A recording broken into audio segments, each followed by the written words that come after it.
I want to dig into what you were describing about your upbringing and this unique position that you've gotten to where you don't feel that you covet money, but you see its power and the use that it has in furthering some opportunities for you. How did you develop that? How do you distinguish between luck and skill? How do you end up in that position? So my parents craved money, meaning they needed it because my dad was unemployed for long stretches of time. My mom was a sole breadwinner. She was a housekeeper, then she was a nurse's aide.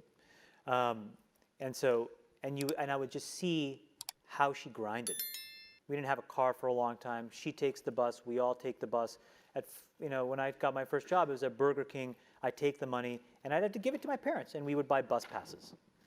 And I remember telling some of my friends, I went to a very good high school, kind of like the rich high school, not the high school I should have gone to. I was able to go to this different high school.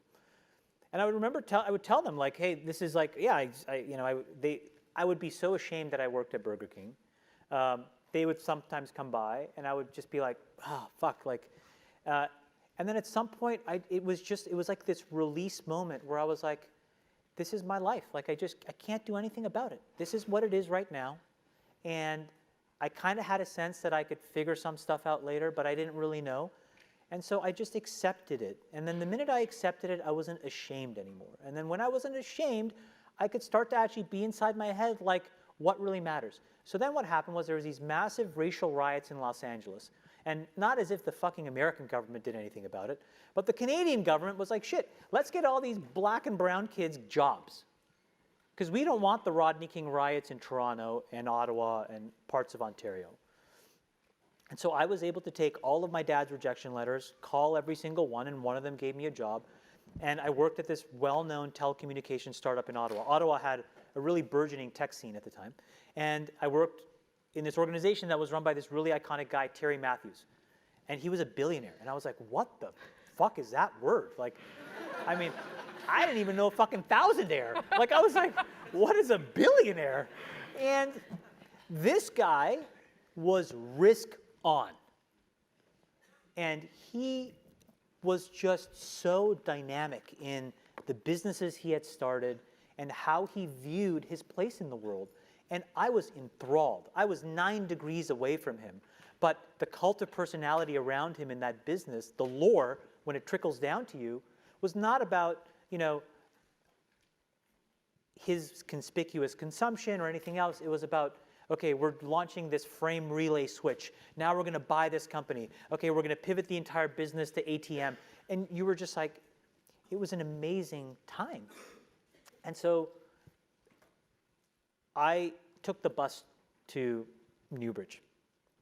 Complete luck that the controller of Newbridge would go from his nice neighborhood through this shitty neighborhood to get on the highway. And so he would see this guy standing by the bus, and eventually he saw me inside the office, and one day he stopped. He's like, you want to ride? You work at Newbridge? I'm like, yeah. And this guy, Sam Legg.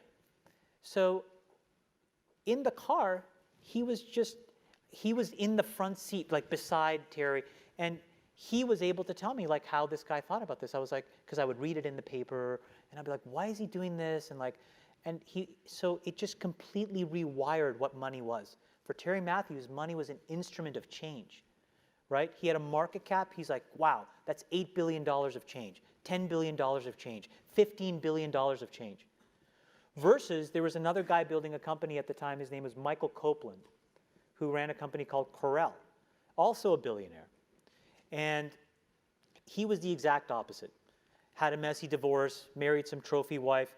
He took this obscene, shiny glass from his building and covered his house in it.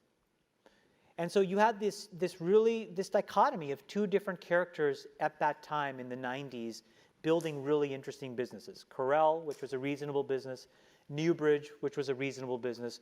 They were both very successful, but they manifested money so totally differently. And I was like, I want to be this guy. I want to be this mega compounder swashbuckling around trying to do really cool shit in the world. How do I do that? And Sam helped me because it was just like, you could understand from him what Terry cared about. And then for me, I just copied. I mean, a lot of my life, quite honestly, is just copying things that I see. There's not a lot of original thought here. It truly is not. I mean, we can all pretend we're all fucking geniuses. Honestly, be good copiers. Do you know what I'm saying? It's the best thing in the world. Like, be around high-functioning, high-quality people and just copy the shit that they do. Observe the shit that's, you know, kind of crappy, and then don't do that stuff. It's not a fucking complicated formula.